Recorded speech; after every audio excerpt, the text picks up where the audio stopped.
Hey guys, and welcome to my stimulus package update and stimulus check update. Wow, I haven't said those words in so long. I want you guys to know that I missed you more than you missed me, and I'm happy I'm back here for you with another video just to give you my perspective on everything that's been going on. What's happening right now today between Russia and Ukraine, and then we're going to talk about stimulus checks. I've got a bit of an update as the city is waking up in Kiev. And in fact, Vladimir Zelensky, the president of Ukraine, has posted a fresh video on Twitter above ground. And he says there's a lot of fake information out there calling for our army to put down their arms as if there's an evacuation. Here's the thing, he says, I'm here. And we won't put down our weapons. We'll protect our country. And that's just been posted, and there's been heavy fighting overnight, so that will go out this morning to the Ukrainian people. The other thing that we've had from the office of the president is a quote where he says, we knew that tonight was going to be difficult because the Russian Federation has used all of its resources to bring in the most possible harm to our cities. I would like to say that it has failed. We are in full control of the territory and of our country, and that has to be the global headline this morning. There was an assault on the city of Kyiv that has been going on for the last 12 to 14 hours, but Ukrainian forces and what I imagine to be Ukrainian civilians and citizens have at least for now been able to keep the Russian army out of the center of the city. Certainly, we know there's fighting on the outskirts, in the suburbs of the city. We know that paratroopers are on the ground at that airfield about 15 miles away.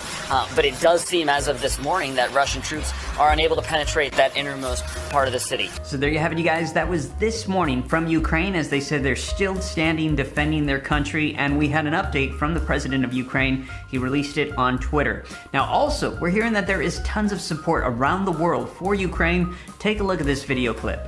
Right now, Ukraine is enduring a third day of the Russian invasion, with Vladimir Putin's military making gains as it rolls closer to Ukraine's capital, Kyiv. But the Ukrainians are putting up a resistance, with the British Ministry of Defense noting that Ukraine remains in control of its key cities. Ukrainian President Zelensky is tonight warning about an imminent attack on Kyiv. He had previously posted this video to show Ukrainians that he and other key government officials were remaining in the city, saying, "We defend our independence. That's how it will go."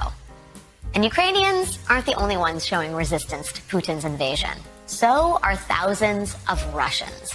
The Associated Press reports that more than 1,600 people were detained at rallies in 53 cities across Russia yesterday. But the British Ministry of Defense noting that Ukraine remains in control of its key cities. Ukrainian President Zelensky is tonight warning about an imminent attack on Kyiv. He had previously posted this video to show Ukrainians that he and other key government officials were remaining in the city, saying, "We defend our independence. That's how it will go." And Ukrainians aren't the only ones showing resistance to Putin's invasion. So are thousands of Russians. The Associated Press reports that more than 1,600 people were detained at rallies in 53 cities across Russia yesterday. But it's not just grassroots protests. There has also been notable dissent from high-profile Russians.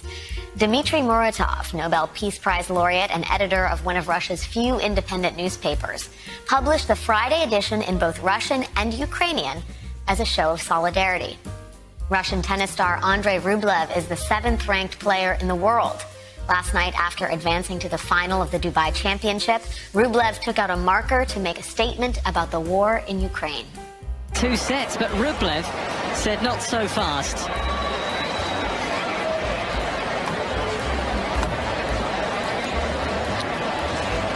But he might just have a message. Andrei Rublev. I think we can get behind that. The Russian. Roman Abramovich, owner of Britain's Chelsea Football Club, is one of the oligarchs who opposition leader Alexei Navalny says is close to Putin. Today, Abramovich's daughter, Sophia, posted this anti-war message on her Instagram story, calling popular Russian support for the war merely Kremlin propaganda.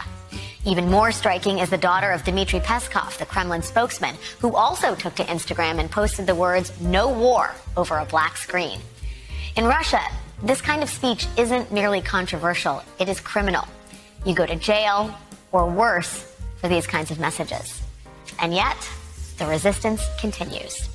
Wow, so there you have it, you guys. Let me know your thoughts in the comments down below. We're seeing a lot of support for Ukraine, and even Russians are saying they do not support the war. They're saying that we need to end this. Let me know your thoughts, and I'll be sure to keep you up to date as more information rolls out on that in Ukraine. Now, in addition to that, let's talk about stimulus checks, and I'll keep you up to date here as to everything going on a fourth federal level check. A lot of people are saying they'd like to see that. They feel like Congress had kind of promised that we were going to be getting a $2,000 stimulus check, and it hasn't come. Now, we also received word that there's still a leftover $800 billion from previous stimulus packages, which is enough for 2 more $1,400 stimulus checks. Now, I'll keep you up to date on that. Right now, the Build Back Better bill currently does not have a check included. We're hearing that there's negotiations taking place for that. I'll keep you up to date. We're hearing new phases of stimulus are going to be coming up in 2022, and we'll see if there's any direct payments for people. If there is or is not, either way, I'll keep you up to date. However, we are getting lots of updates on states and counties and cities passing their own stimulus checks, and I've got a new one for you. Take a look. This is the latest.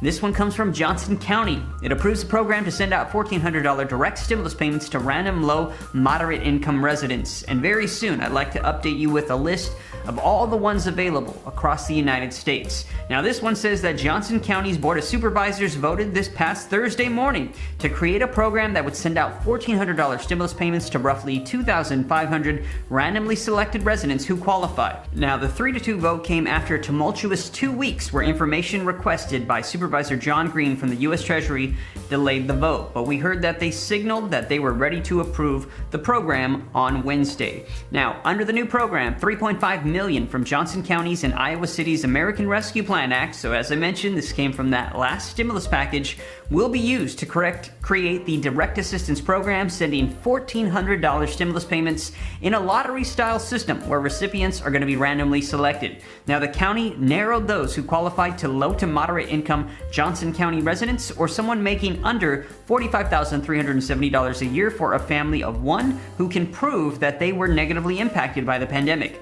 Now, this includes experiencing the following: food insecurity, housing insecurity, unemployment or reduction in hours, exclusion from federal stimulus programs and or expanded unemployment benefits, enrollment in one of several federal programs aimed at addressing several effects of poverty. Now, if this sounds like you and you might be eligible, according to this article, Johnson County Grants Coordinator Donna Brooks said in an email that she is not able to give an estimate as to the time of when the applications will be open or when the funds will start being distributed, but Brooks said that the county will have an updated timeline and information for the program on March 7th. So in about a week or so, they're going to be giving out more details, but can't provide additional dates until they get the materials translated. She said that this may take about 2 or 3 weeks, depending on the workflow from the service provider for translation. All right, guys, this is all I have for you in this video. Thank you so much for tuning in. I really missed you. Hopefully, I'll see you here again very, very soon. And I'd love to hear your thoughts and opinions on everything we talked about here in the comments below. Thank you so much for watching. I really, really appreciate you all. Please hit the like button on the video, share this video with your friends and family, and subscribe if you haven't already, and click that notifications bell to be notified that whenever I publish new videos for you. Please stay safe, stay healthy, and I'll see you in the next video.